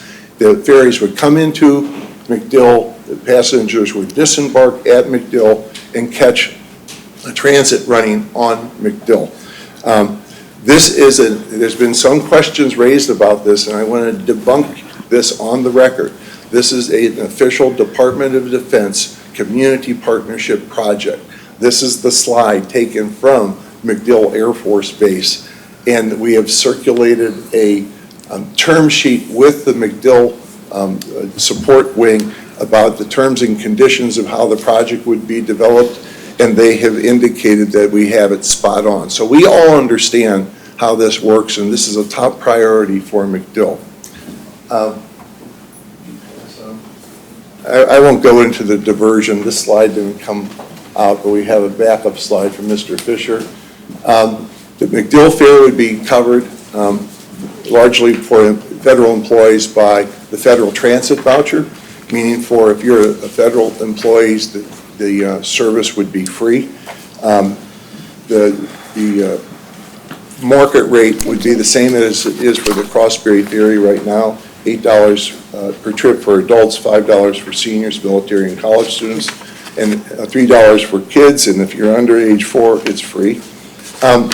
We have had a variety of ridership assessments done relative to the MacDill population. As a free service, the responses that we have got from the MacDill employees is off the charts. This is a survey done by the base through the MPO that we participated in. and this is not a consultant projecting what the ridership might be 4 years from now or 10 years from now. This is over 1,000 McDill employees saying, yes, if we had this service, we would take it. Mr. Fisher's already talked about the ridership gains, project finances. That's a summary of what we believe is the first-year operating cost for the system. This slide didn't show up. I'm not sure what's happening.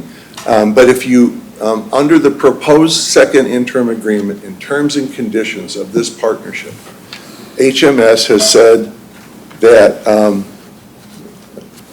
that it will assume all cost of operation of the ferries, all cost of operation of the McDill buses, plus all repair and maintenance and capital costs on the ferries. The only capital cost it would not do is the replacement cost of buses or docks. Over a 20-year period with inflation, that's a $100 million commitment that is unparalleled anywhere in the state of Florida and certainly in the HMS system.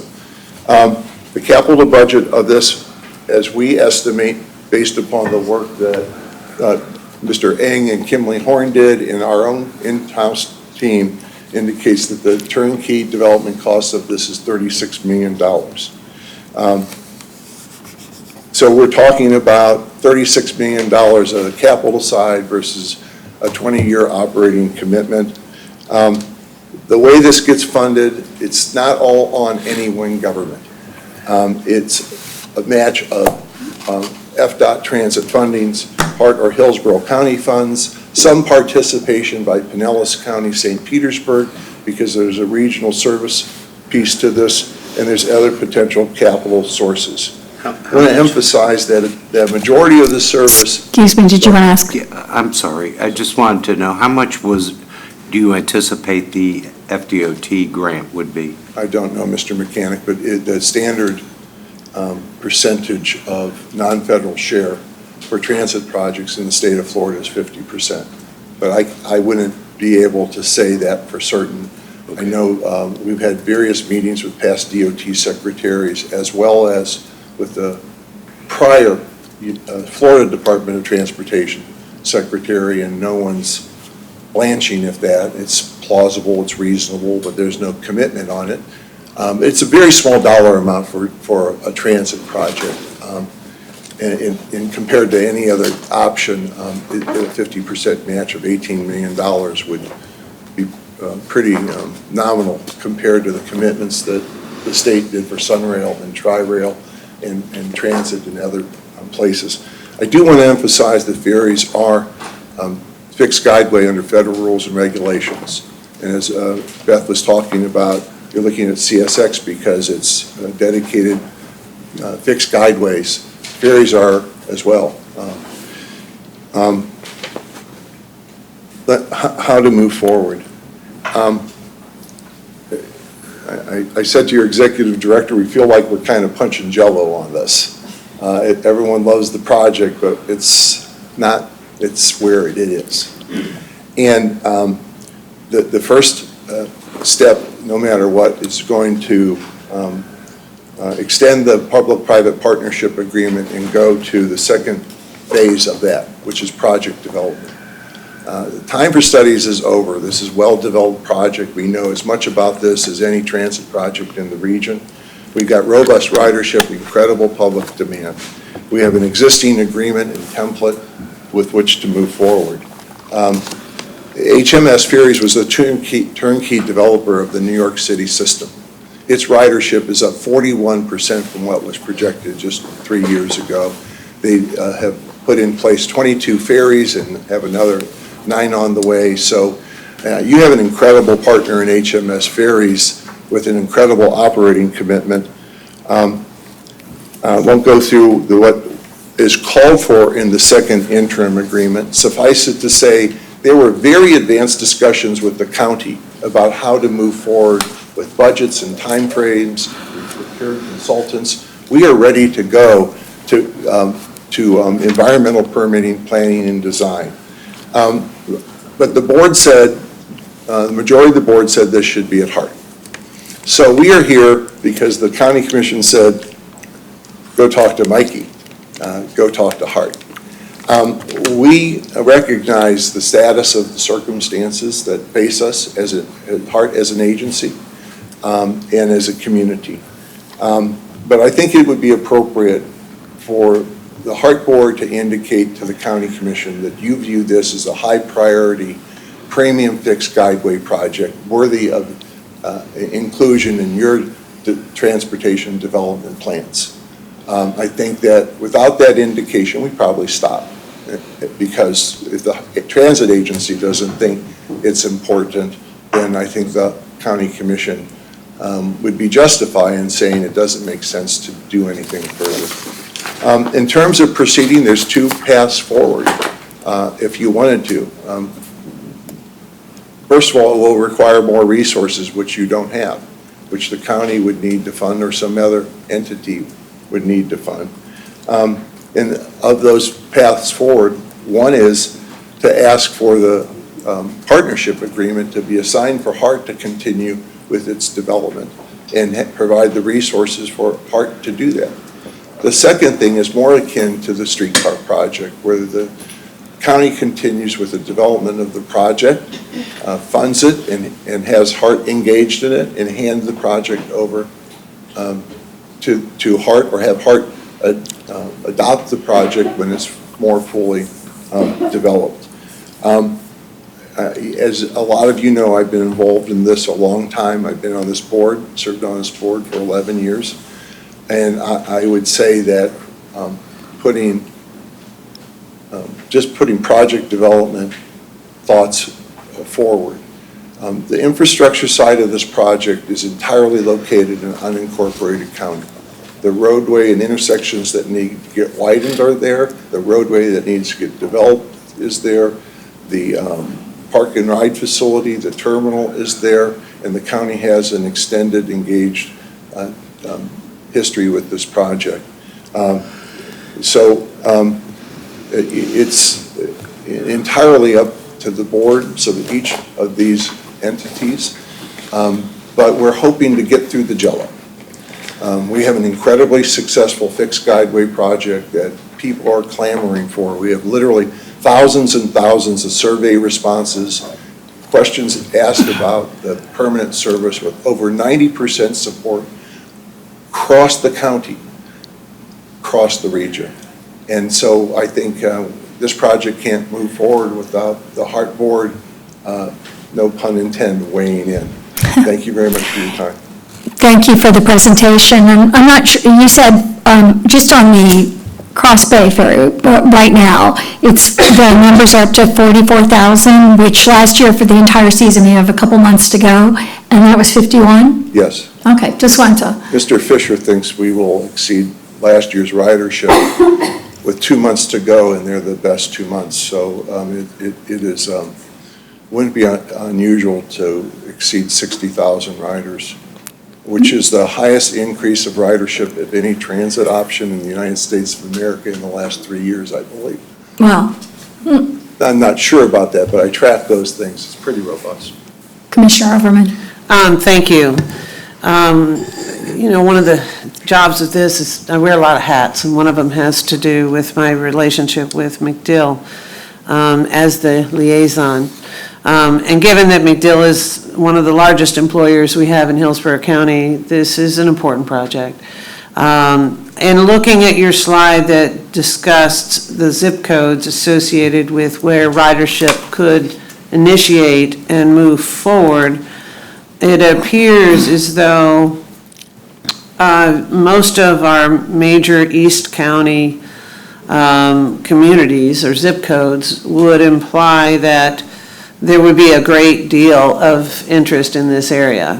Based on your surveys, it looks like there would be a definite participation, especially if they're able to use their travel vouchers, to the point of where you might need to plan for 6,400 people actually trying to use the ferry a day. So while we ask for this partnership, and while the operating costs are associated with operating it, including the circulator on the base, which is an important piece that needs to be managed. The prospect of having 6,400 cars try to get there does require HART's planning for how we develop South County transit service, so that people can use the transit service or whatever resources to be able to get there, unless you're planning on building a parking garage at the Mosaic site. And I don't want to see that. I really don't. It makes no sense to me that we don't use transit to facilitate a fixed guideways transit.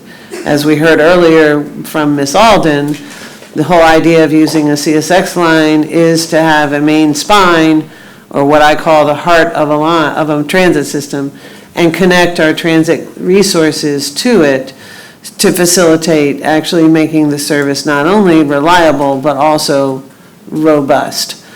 How in your plan and in your financial plan here has that been addressed? Because if we've underestimated what the ferry is doing now in our ridership numbers, I can't imagine that everyone I've spoken to on the base, from the regular airmen to all the way up the line to the base commanders, has been really kind of excited and frustrated that we've not moved this forward. So can you share with me what that looks like? I'm happy to.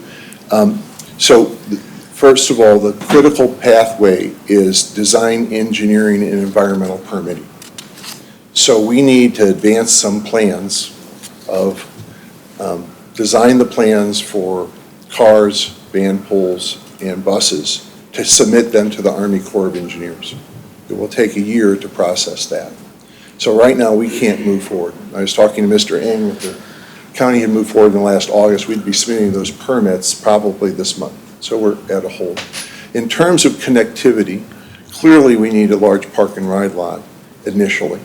But the bus element, the planning of the bus routes, has to feed into whatever the plans the HART Transit Agency undertakes. But the second piece, and we appeared before TBARTA, is van pools. The military is the largest user of van pools, and that's a very cost-effective, easily implemented option to take people from vans in their master plan community directly to the terminal. So I think it's all three of those, and I think that everyone on our side and the public side would like to minimize the number of people driving a car there. But we have to get into this design and engineering process and further assessment. There may be robust markets for a downtown connection too. So we would like to get into that. We've had some discussions with major employers downtown who are talking about that option, which is very encouraging. But we can't get into it until we move forward on the project, and that's what we're hoping to do. So great question, and obviously HART in the next phase, even if it goes to the county to prosecute the permitting, HART should be and needs to be integrated into the bus transit element of that. And Commissioner, I know you're countywide. I mean, the ferry is the hottest item in South County and what makes transit relevant for a lot of people there. And so we just need to get on with it so we can address those kinds of issues. Okay. Thank you. And just as a TBARTA board member, but I've been following van pool for a while, there's more than 100 van pools, and in case you're not familiar with it, they require 4 to 15 people on each one of those. 100 van pools that go from South County to McDill in Hillsborough County, not to mention very robust bus service that we already provide, which isn't very efficient, obviously, because the express routes are for the most part not efficient. They pick people up way out, carry them. They're,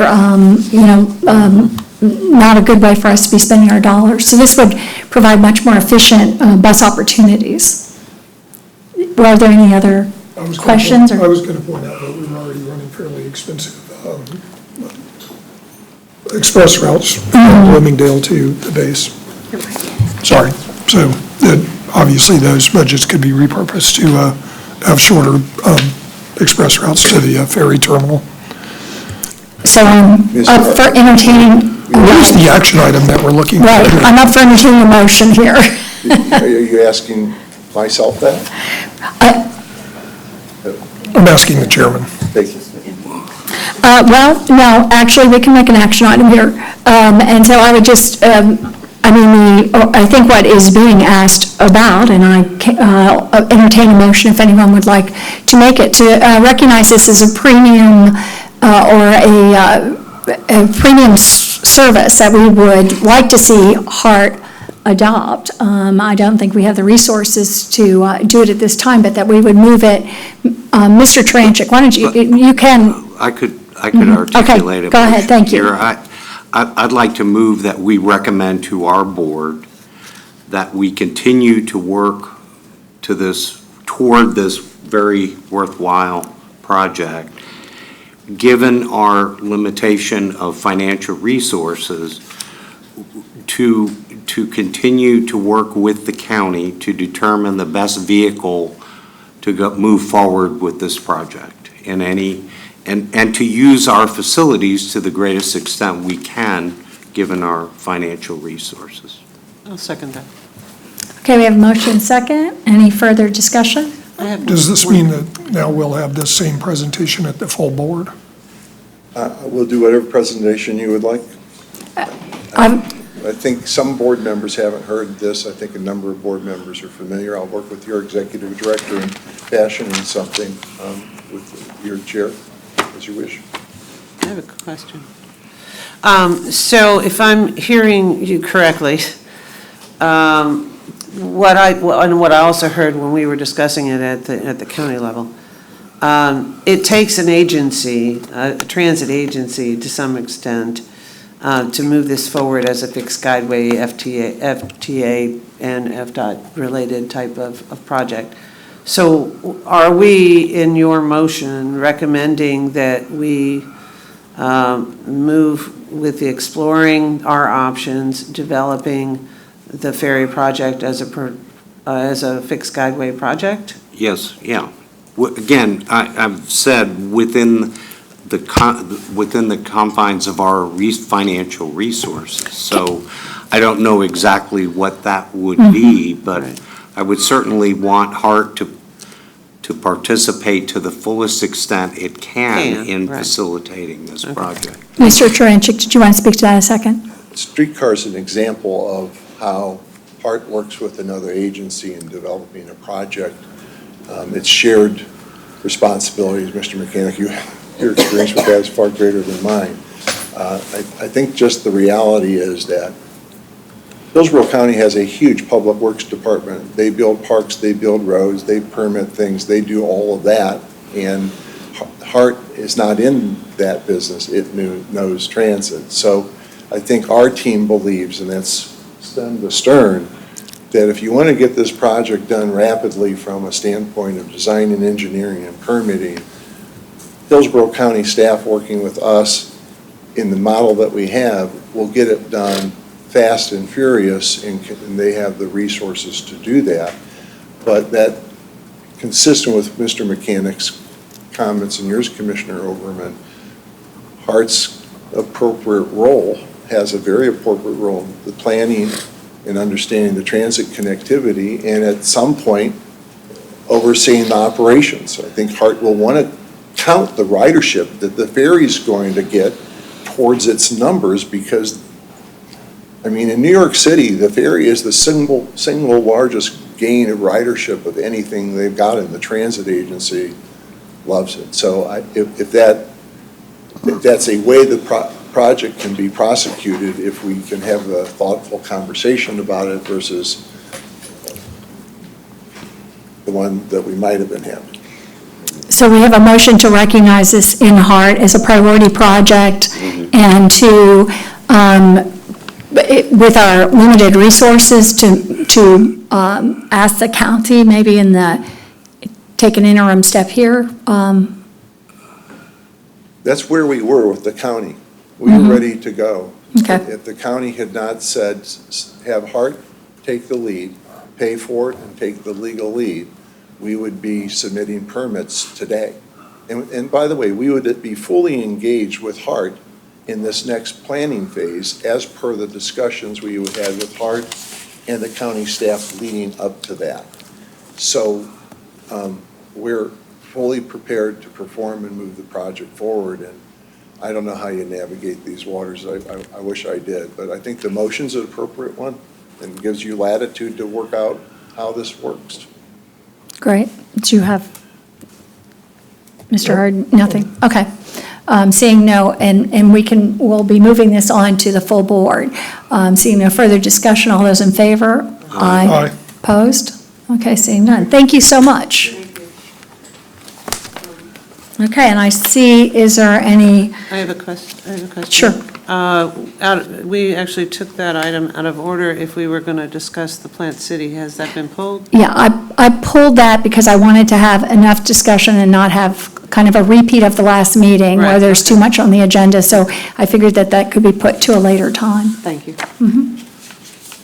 Okay, thank you so much. We're adjourned. Thank you. Got that. That's my fingers.